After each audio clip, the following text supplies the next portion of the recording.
Hello everyone, आज अपन लोग organism and population के नेक्स्ट टॉपिक की ओर बढ़ते हैं, जो कि होता है हमारा पॉपुलेशन। हमने पहले टॉपिक में अभी तक जितना भी पढ़ा वो सब पढ़ा किसके अंतर्गत, ऑर्गेनिज्म के बारे में ना। तो हमने आपको शुरुआत में ही बोल दिया था कि इसमें 2 पॉइंट केवल है, एक पॉइंट तो खत्म हो गया और सेकंड पॉइंट आज से स्टार्ट होगा। ओके, तो इसमें भी कुछ लेक्चर लगेंगे। ओके, तो इसको हम समझते हैं कि पॉपुलेशन क्या होती है, समष्टि क्या होती है। जैसा कि हम पहले भी आपको बता चुके हैं, पॉपुलेशन क्या होती है कि किसी एक विशेष स्थान पर किसी किसी विशेष जात का ही जो एक समूह होता है वो होता है हमारा समष्टि अर्थात पॉपुलेशन। यहाँ पर लिखा गया है कि किसी स्थान पर उपस्थित एक ही जात के जीवों का समूह, क्या एक ही जात के जीवों का समूह क्या कहलाता है, समष्टि। ये देखो रखना कि किसी स्थान पर, भिन्न भिन्न स्थान पर नहीं, किसी स्थान पर एक ही जाति के, कई जातियों के जीव नहीं, केवल एक ही जात के जीवों के समूह को क्या बोल दिया हम, पॉपुलेशन बोल दिए ना। तो हम आपको पहले भी समष्टि के बारे में बता चुके हैं, तो इसमें ज्यादा तो बताया गया है नहीं। तो देखो इसमें आता है एक पॉइंट, एक तो आता है क्षेत्रीय समष्टि।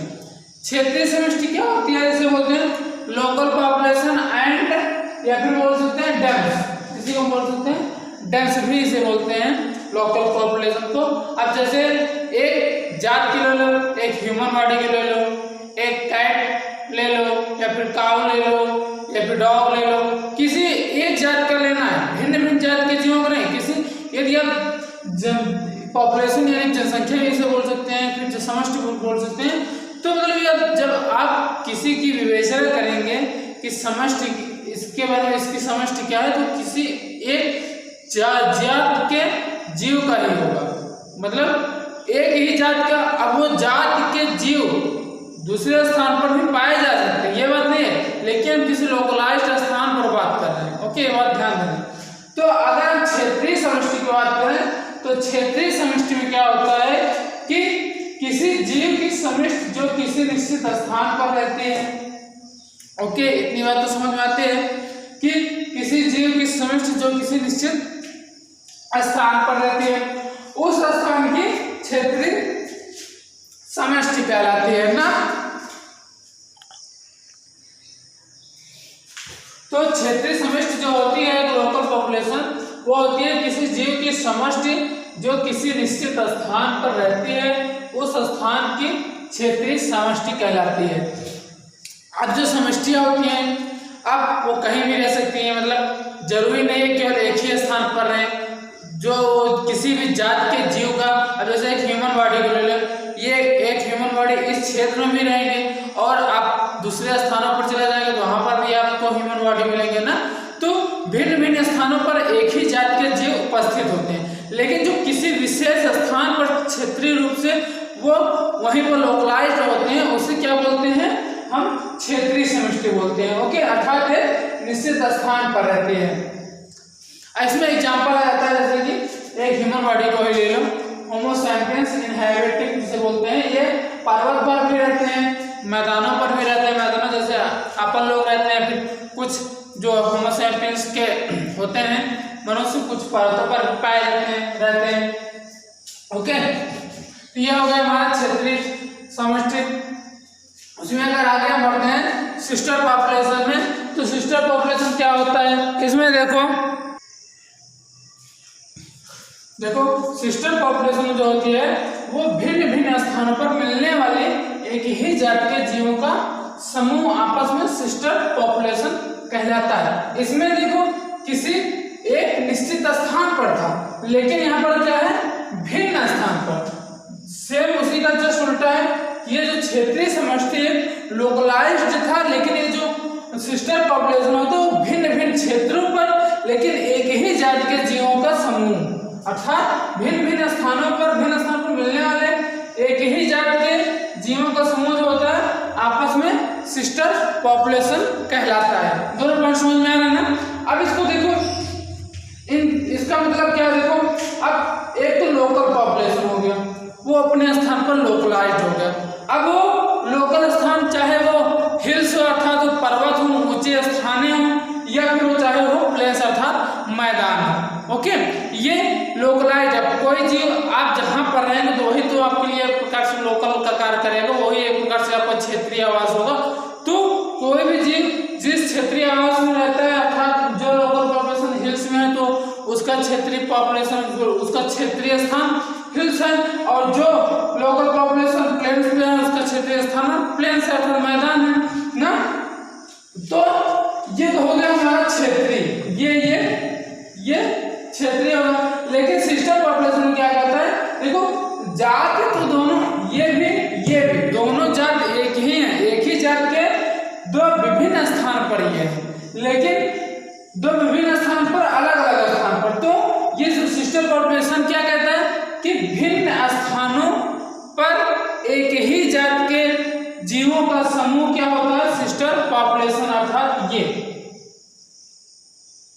आईने बात समझ कि जो जात है वो भले एक ही है लेकिन अलग अलग स्थान पर, उसमें क्या बोल दिया, सिस्टर पॉपुलेशन। ये ग्राफ थोड़ा याद रखिएगा, तो इसको याद करने की जरूरत भी नहीं, आप इसी से समझ जाएंगे, आप खुद लिख सकते हैं। ओके, तो अब हम बढ़ते हैं समष्टि के लक्षण कि पॉपुलेशन के लक्षण कौन कौन से होते हैं, जिसमें हम कई पॉइंट आपको बताएंगे, कुछ पॉइंट इसमें लेंगे, कुछ पॉइंट अगले लेक्चर में लेंगे। ओके, तो जिसमें कि पहला पॉइंट है हमारा कि birth rate and death rate, जन्म दर व मृत्यु दर एक समष्टि के लक्षण होता है, पॉपुलेशन के कैरेक्टर्स होते हैं। ओके, तो इसमें क्या बोला गया है कि समष्टि में कुछ ऐसे गुण होते हैं जो कि व्यष्टि जीव में नहीं होते हैं, अर्थात एक इंडिविजुअल जो ऑर्गेनिज्म होता है, एक अकेला जो जीव होता है उसके अंतर्गत ये नहीं पाया जाता, बल्कि इनमें जन्म दर मृत्यु दर के अलावा फिर उसमें क्या पाया जाता है, क्योंकि वो भी एक प्रकार का जीव होता है, वो भी एक प्रकार से ऑर्गेनिज्म है। तो इसमें जन्म दर और मृत्यु दर ना होकर के उसमें पाया क्या जाता है कि जो इंडिविजुअल ऑर्गेनिज्म होता है, जिसे बोलते हैं व्यष्टि, वो जन्मता है, अर्थात वो जन्म लेता है और उसकी डेथ हो जाती है। इसके अलावा अगर समष्टि में क्या बोलते हैं तो इसमें होती है कि समष्टि में जन्म दर अर्थात बर्थ रेट होती है, किस प्रकार से उसकी संख्या बढ़ रही है उसको इसमें गिना जाता है समष्टि के लक्षण में, लेकिन इंडिविजुअल के लक्षण में ये नहीं गिना जाता। समष्टि के लक्षण में बर्थ रेट गिना जाता है, मृत्यु दर गिनी जाती है ना, तो ये होते हैं हमारे समष्टि के लक्षण में बर्थ रेट व डेथ रेट, जिन्हें क्रमशः नेटलिटी या फिर मोर्टालिटी बोलते हैं। ओके, जो जन्म दर और मृत्यु दर है उसे बोलते हैं क्रमशः नेटलिटी व मोर्टालिटी। ओके, अब इसको हम समझने के लिए अगर देखो इसे और भी क्या बोलते हैं कि समष्टि में जो इन दरों को क्रमशः प्रति व्यक्ति दर व मृत्यु दर कहते हैं। क्या समष्टि में इन दरों को क्रमशः प्रति व्यक्ति दर व मृत्यु दर कहते हैं, मतलब कि किसी जैसे मान लो किसी अगर बर्थ रेट या फिर जन्म दर निकाले तो वो 1000 लोगों में गिना जाता है कि कितनी संख्या में बढ़ोतरी हुई। तो ये बोल रहे हैं कि प्रति व्यक्ति अर्थात हर एक व्यक्ति के जन्म दर व मृत्यु दर इसे भी कहते हैं। अगर इसको समझाने के लिए हम यहाँ पर एक एग्जाम्पल लेते हैं। ओके, तो उसके द्वारा आपको समझाते हैं किस प्रकार ये क्या बोलना चाहता है। अब देखो जो प्रति व्यक्ति जन्म दर है, ये इसका कहने का तात्पर्य क्या है। ओके, तो इसको हम एक एग्जाम्पल की तरह सहायता समझते हैं कि देखो किसी तालाब में पिछले साल कमल के 20 पौधे थे। कितने थे पौधे? 20 थे। ध्यान से देखना, पौधे कितने थे पिछले साल? 20 थे। लेकिन जन्म के द्वारा अर्थात नेक्स्ट वर्ष क्या हुआ कि जन्म के द्वारा 8 नए पौधे और हो गए, 8 नए पौधे और उग गए, जिससे वर्तमान की जो पॉपुलेशन हो गई 28 हो गई। मान लो कि 2000 में पॉपुलेशन कितनी थी कमल की? 20। लेकिन 2001 में क्या देखा गया कि पॉपुलेशन की संख्या 8 और बढ़ गया, अर्थात कितने हो गए? 28। समझ में ना कि 2000 सन में कितनी थी कमल की संख्या? 20, अर्थात समष्टि कितने थे? 20। एक ही जात की बात हो रही है समष्टि, ये भी ध्यान देना। समष्टि की बात जहां भी आएगी केवल एक ही जात के समूह की बात की जाएगी।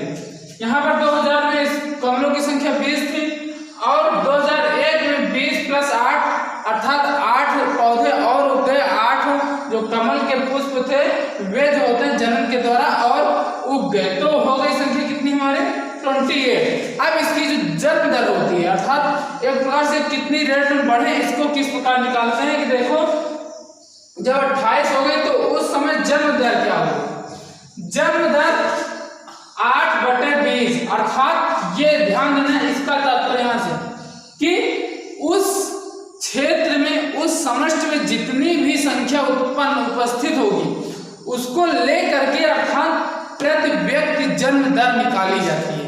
अर्थात किसी भी समष्टि में किसी भी क्षेत्र में यदि 100 पॉपुलेशन में उसकी यदि कोई वहां पर जैसे एक ह्यूमन बॉडी ले लो तो वहां पर 100 नरमादा उपस्थित है तो उन उपस्थित क्षेत्र में जितनी भी संख्या है उस जात की वहां से यदि 5 शिशु प्रति वर्ष जन्म लेते हैं तो वहां पर कितनी निकाली जाएगी 5/100। उसी प्रकार 8 जो कमल के पुष्प थे वो एक वर्ष में खिले तो वो कितने निकाले गए प्रति 20।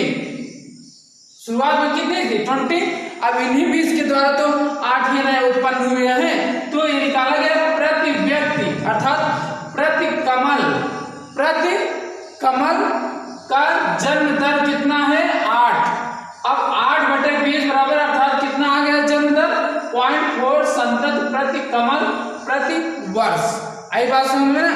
इसका मतलब कि प्रति व्यक्ति जन्म दर क्या कहना चाहता है या उसी तरह प्रति व्यक्ति मृत्यु दर भी ज्ञात किया जाता है अर्थात कि जितनी भी पॉपुलेशन एक क्षेत्र में उपस्थित रहेगी उसको सभी की गणना करेंगे उसमें कितने लोग नए उत्पन्न हो जा रहे हैं तो नए उत्पन्न बटे टोटल जनसंख्या के द्वारा क्या निकलेगी जन्म दर और मृत्यु दर यहीं पर निकले। अगर निकालना चाहेंगे तो मृत्यु दर जैसे यहाँ पर देखो कि इसी के विपरीत ये 20 कमल पादपों में से 4 की मृत्यु हो गई अर्थात 2000 में मान लेते हैं 20 कमल थे तो बाद में क्या हुआ 2001 में डेथ कितने हो गए 4 की तो बचे कितने 16 ना 16 बचे डेथ कितने हो गए 4 की। अब उसमें हम क्या निकालेंगे उसमें निकालते हैं हम 4/20 अर्थात 4 की जो डेथ हो गई थी वो कितने में हुई थी 20 में 20 में हुई थी कितने की मृत्यु 4/20 यहाँ जन्म कितने हुआ था 8 कितने लोगों में से 20 तो 8/20 आई बात समझ में ना। तो अब इसको निकालेंगे तो 0.2 प्रति कमल प्रति वर्ष आ गई ना बात समझ में। इसका क्या मतलब था ओके। तो अगर हम आगे बढ़ते हैं नेक्स्ट पॉइंट में अगर लेते हैं यहाँ पर लिंग अनुपात होता है जो कि एक इंडिविजुअल ऑर्गेनिज्म और पॉपुलेशन के बीच बताया गया है कि जो होता है ना व्यष्टि ये व्यष्टि या तो नर होगा या तो मादा होगा। एक जो ऑर्गेनिज्म होता है इंडिविजुअल अगर किसी हम एक जीव की बात करेंगे या तो नर होगा लेकिन या फिर मादा होगा। लेकिन अगर जहां पर समष्टि की बात आएगी जहां पर पॉपुलेशन की बात आएगी ना वहां पर केवल नर और मादा की बात नहीं आएगी वहां पर एक प्रकार से लिंग अनुपात निकाला जाता है। क्या लिंग अनुपात तो वो क्या होता है कि देखो जब ये व्यष्टि या तो नर या मादा होगी जबकि समष्टि का गुण क्या होता है लिंग अनुपात यानी कि नर व मादा का अनुपात अर्थात जो समष्टि में या फिर एक क्षेत्रीय आवास में अगर हम लेते हैं तो वहां पर उस जात के जीव की कितनी जो नर है और कितनी मादा है उसके प्रकार से अनुपात निकाला जाता था।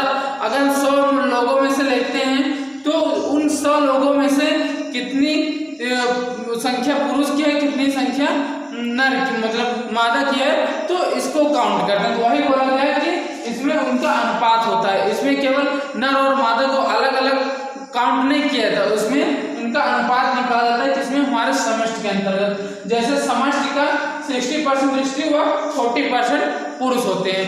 मतलब कि कोई कंफर्म नहीं है ये एक एनसीईआरटी की लैंग्वेज थी इसलिए हम यहाँ पर लिखे कि मतलब कि 100% में 60% जो होती है स्त्रियां हैं और 40% पुरुष हैं। ओके तो ये इतना पॉइंट समझ में आया ना। तो पॉइंट इसके अलावा अभी और कुछ पॉइंट है कई पॉइंट है उसको नेक्स्ट लेक्चर में लेते हैं। ओके यहाँ तक अच्छे से रिवीजन करो बाकी नेक्स्ट लेक्चर में मिलते हैं। Okay thank you.